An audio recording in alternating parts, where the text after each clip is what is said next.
A paz do Senhor Jesus. Louvamos a Deus por mais um dia que Ele, o Senhor, nos acrescenta. Neste momento nós vamos meditar na palavra de Deus, no livro do profeta Jeremias, mais precisamente no capítulo 18, nos versos de 1 a 17, que tem por título o texto O Vaso do Oleiro. Vamos estar fazendo a leitura desse texto e que você e eu possamos observar o que Deus nos ensina através do profeta Jeremias.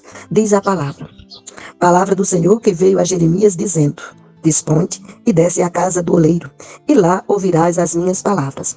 Desci à casa do oleiro, e eis que ele estava entregue à sua obra sobre as rodas. Como o vaso que o oleiro fazia de barro se lhe estragou na mão, tornou a fazer dele outro vaso, segundo bem lhe pareceu. Então veio a mim a palavra do Senhor: Não poderei eu fazer de vós como fez este oleiro, ó casa de Israel? Diz o Senhor: Eis que, como barro na mão do oleiro, assim sois vós na minha mão, ó casa de Israel. No momento em que eu falar acerca de uma nação ou de um reino, para o arrancar, derribar e destruir, se a tal nação se converter da maldade contra a qual eu falei, também eu me arrependerei do mal que pensava fazer-lhe. E no momento em que eu falar acerca de uma nação ou de um reino, para o edificar e plantar, se ele fizer o que é mal perante mim e não der ouvidos à minha voz, então me arrependerei do bem que houvera dito lhe faria. Ora, pois, fala agora aos homens de Judá e aos moradores de Jerusalém, dizendo: Assim diz o Senhor: Eis que estou forjando mal e formo um plano contra vós outros. Convertei-vos, pois, agora, cada um de seu mal proceder, e emendai os vossos caminhos e as vossas ações. Mas eles dizem: não há esperança, porque andaremos consoante os nossos projetos, e cada um fará segundo a natureza do seu coração maligno. Portanto, assim diz o Senhor: perguntai agora entre os gentios sobre quem ouviu tal coisa sobremaneira horrenda cometeu a Virgem de Israel. Acaso a neve deixará o Líbano, a rocha que se ergue na planície? Ou fartarão de as águas que vêm de longe, frias e correntes? Contudo, todos os do meu povo se têm esquecido de mim, queimando incenso aos ídolos, que os fizeram tropeçar nos seus caminhos e nas veredas antigas, para que andassem por veredas não aterradas, para fazerem da sua terra um espanto e objeto de perpétuo assobio. Todo aquele que passar por ela se espantará e menearão a cabeça. Com vento oriental o espalharei diante do inimigo. Mostrar-lhes-ei as costas e não o rosto no dia da sua calamidade. Fizemos a leitura do texto de Jeremias, capítulo 18, dos versos de 1 a 17. E dentro desse texto que fala sobre o vaso de oleiro, quando nós pegamos a Bíblia de estudo de Genebra, nós vamos contemplar uma colocação feita a respeito desse texto, que eu achei interessante nesse momento reflexivo sobre o vaso do oleiro, de lhe perguntar o que também pergunto a mim mesmo. Já temos observado esse texto com mais precisão? Já temos nos indagado sobre a proposição de Deus em falar com o profeta Jeremias e mandar ele se dispor e descer à casa do oleiro, porque era lá que o Senhor diz que vai falar com ele? É preciso que ele se disponha, que ele desça.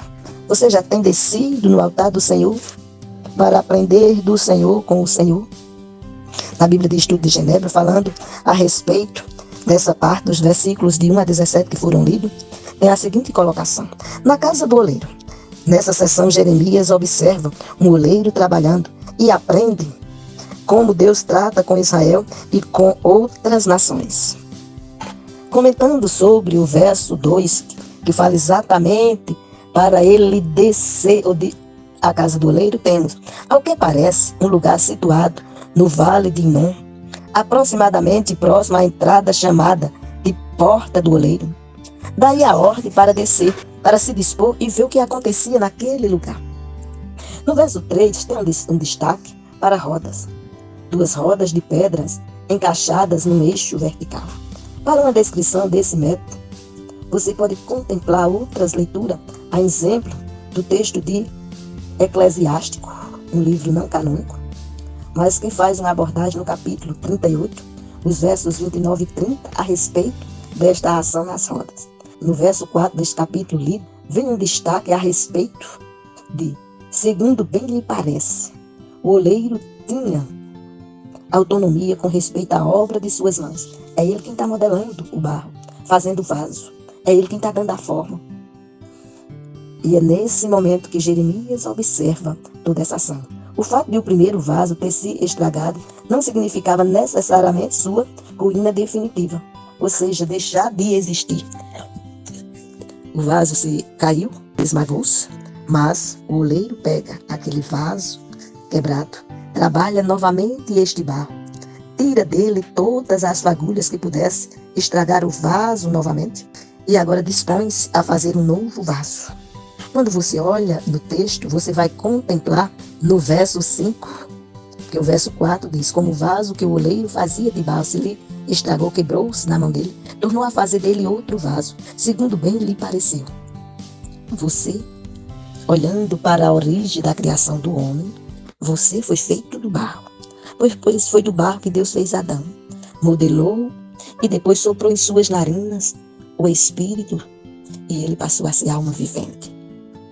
Quando a gente olha para essa descrição, vamos perceber que todos nós temos a origem no barro. Entretanto, quando a gente lê o verso 5 de Jeremias 18, vem a seguinte colocação feita pelo Senhor a Jeremias: então veio a mim a palavra do Senhor. E no verso 6 temos uma pergunta, feita pelo Senhor ao profeta: não poderei eu fazer de vós como fez este oleiro, ó casa de Israel? Ali está o Jeremias, representando a casa de Israel, e o Senhor faz esta indagação. E segue, diz o Senhor: eis que, como barro na mão do oleiro, assim sois vós na minha mão, ó casa de Israel. Você já é a casa de Israel?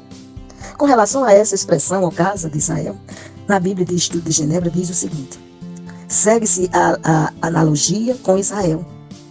O uso do termo Israel traz à mente os propósitos históricos de Deus na eleição do seu povo como um todo, dos quais Judá havia se tornado o herdeiro. Então, se você, quando olha essa história ou esse contexto, você parte lá do texto de Gênesis, capítulo 12, em que Deus chama Abraão e diz para ele sair da sua terra, da sua parentela, da casa de seu pai, e ia para uma terra que ele, o Senhor, ia mostrar. E Abraão, porque lá no capítulo 12 ele é chamado de Abraão, só no capítulo 17 em diante é que ele passa a ser chamado de Abraão. Abraão, que era Abraão, sai da sua terra, da sua parentela, da casa do seu pai, e vai para a terra que o Senhor ia lhe mostrar. E o Senhor disse a ele, se ele assim fizesse, o Senhor ia fazer dele pai de uma grande nação. Quando você vai olhando na história, você vai contemplando que Abraão teve 2 filhos, um da escrava, outro da livre. A escrava era Agar, a livre era Sarai, que passou a ser chamada de Sara. De Agar, ele teve o filho Ismael, mas de Sara ele teve o filho Isaque. E é de Isaque que vem a bênção. E você vai contemplar que Isaque teve 2 filhos, Esaú e Jacó. E de Jacó vieram 12 filhos. E a esses filhos, a partir do contexto descrito, nós vamos contemplar a multiplicação das pessoas na terra. Mas é na história de Jacó, que tem esse nome que significa trapaceiro, enganador, que ele no Val de Jaboque luta com Deus, e ele recebe a mudança no seu nome, que deixa de ser Jacó e passa a ser Israel. E é de Israel que vem as 12 tribos, ou seja, as 12 tribos são os 12 filhos de Jacó.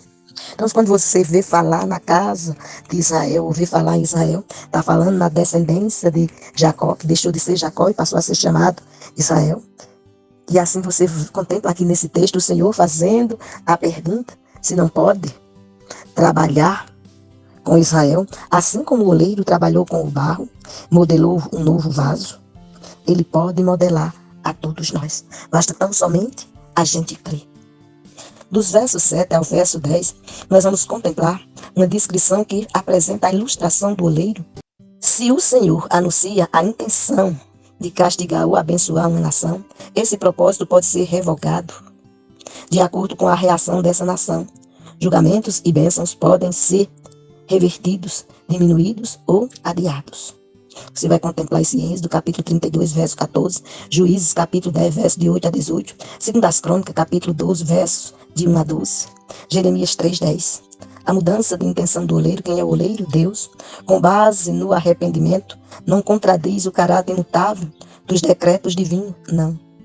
O Senhor espera que, à medida que nós, os humanos, ouvirmos a sua palavra, não endureçamos os nossos corações, mas nos prontifiquemos a nos colocar diante de Deus, pedindo a Ele que trabalhe nas nossas vidas, que faça uma restauração no nosso ser, para que possamos glorificá-lo na beleza da sua santidade.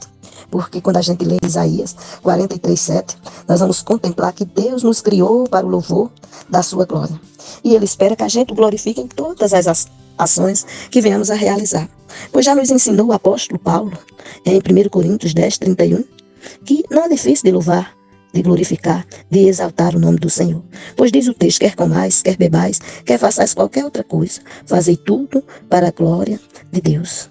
Aí vem a pergunta, você tem glorificado a Deus? Você tem ouvido a voz do Senhor atentamente e buscado aprender com o Senhor? Para que você seja achado no centro da vontade de Deus, glorificando a Deus na beleza da sua santidade.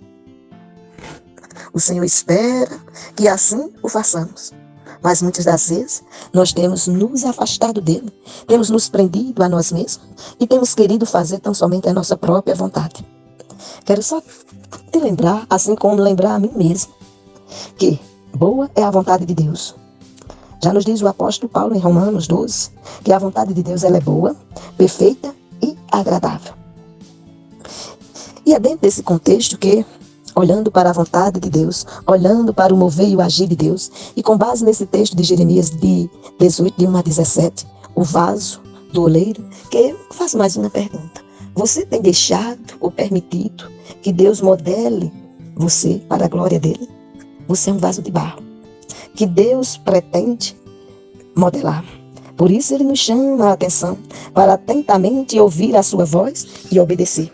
Se você neste momento está ouvindo a voz do Senhor e você já é filho de Deus, glorificado seja Deus por isso. Se você ainda não é filho, Deus hoje te dá a oportunidade de você se tornar filho.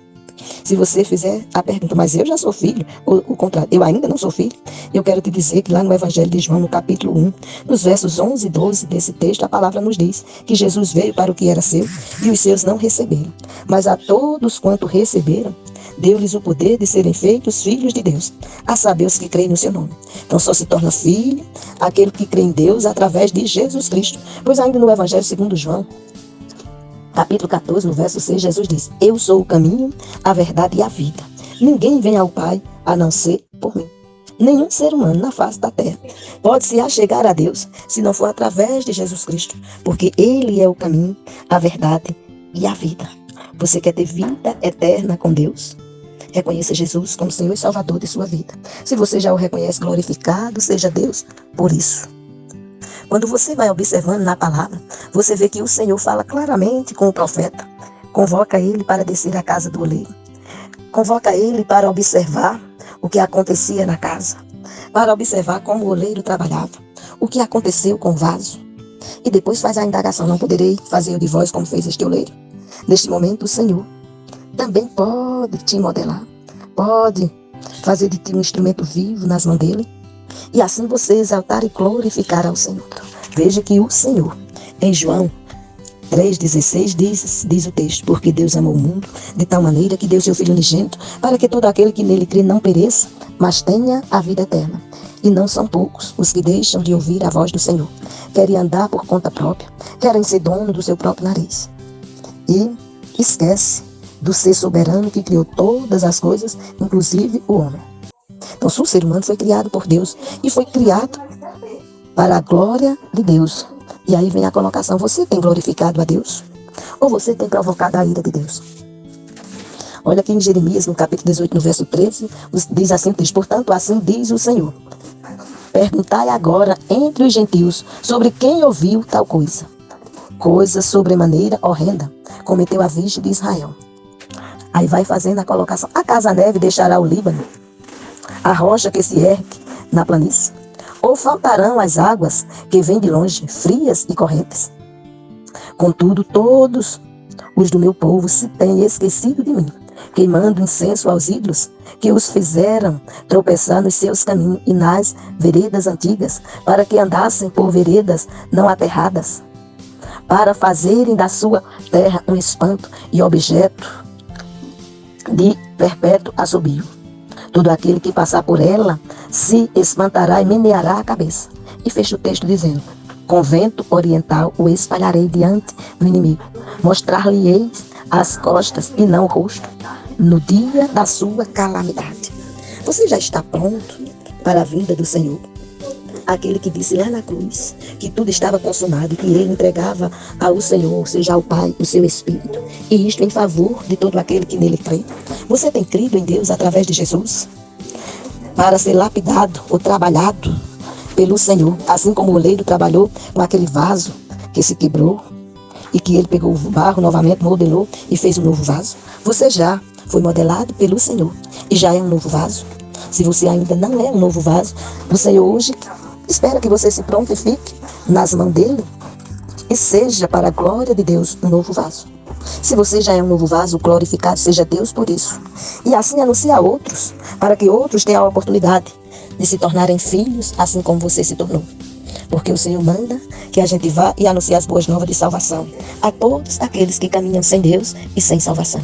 Que Deus, pois, te abençoe e que você possa responder a Deus: já sou um novo vaso diante do Senhor, ou ainda continuo sendo um vaso que precisa ser modelado pelo Senhor, para ser nova criatura para a glória de Deus, em Cristo Jesus o Senhor. Amém.